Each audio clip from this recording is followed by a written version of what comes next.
Hello, friends, and welcome to our midweek update for the 29th of October, 2025. And I love wearing this jacket.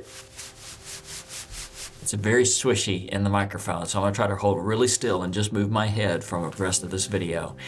Welcome to this midweek update. Hey, here's a couple of things that I want you to know going on in the life of our church. We are entering the fall, which means our international, national, and state missions offerings. We pull those all together into one world missions offering. We fund a compassion center through that in Indonesia.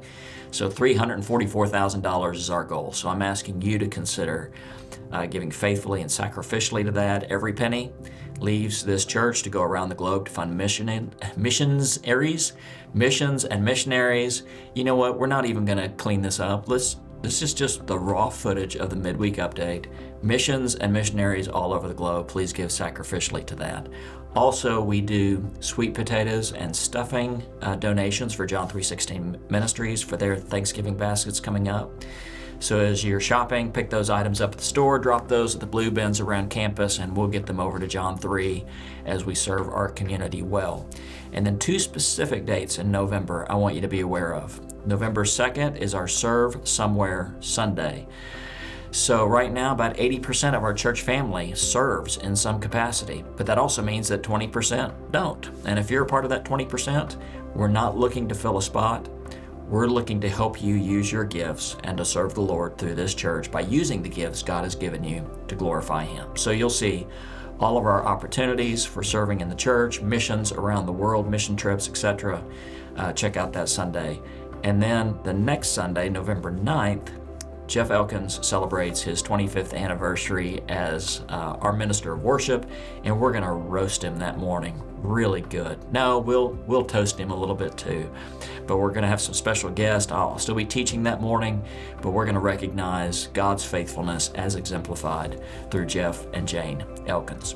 Okay, so the minor prophet for this week, breathe a sigh of relief. It's Jonah. This might be one that as you read it, you understand it. A lot of the minor prophets are very difficult to understand.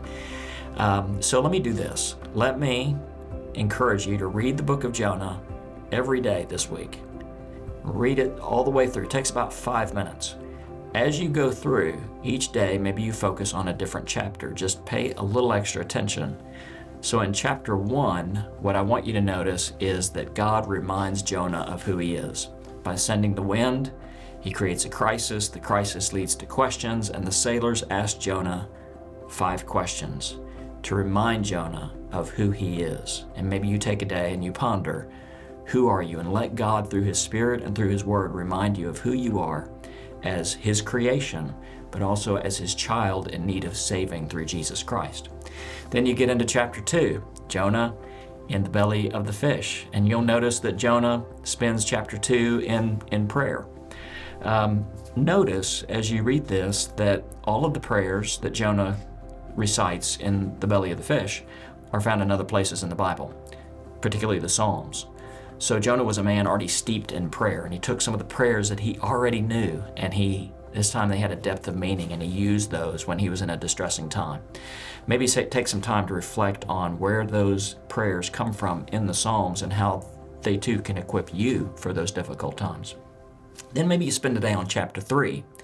Chapter 3, verse 1 is almost identical to chapter 1, verse 1, where the word of God came to Jonah, son of Amittai. God gives Jonah a second chance to be obedient. And maybe you take a day and you thank God for all the second chances that He has brought about in your life.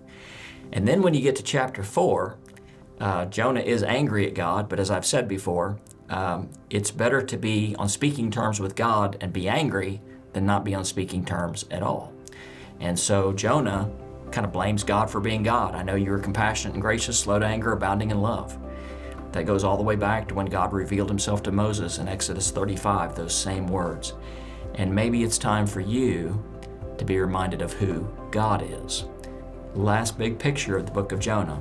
The very first words and the very last words of the book of Jonah belong to the Lord. The first words are a command. The last words are a question. So God invites us to be obedient and then leave the results up to Him. Enjoy your exploration of the book of Jonah. Read it, let God speak to you, and listen to the Lord carefully. And always remember, love you, I'm proud to be your pastor, and I'm here to serve. God bless you. I'll see you soon. Bye-bye.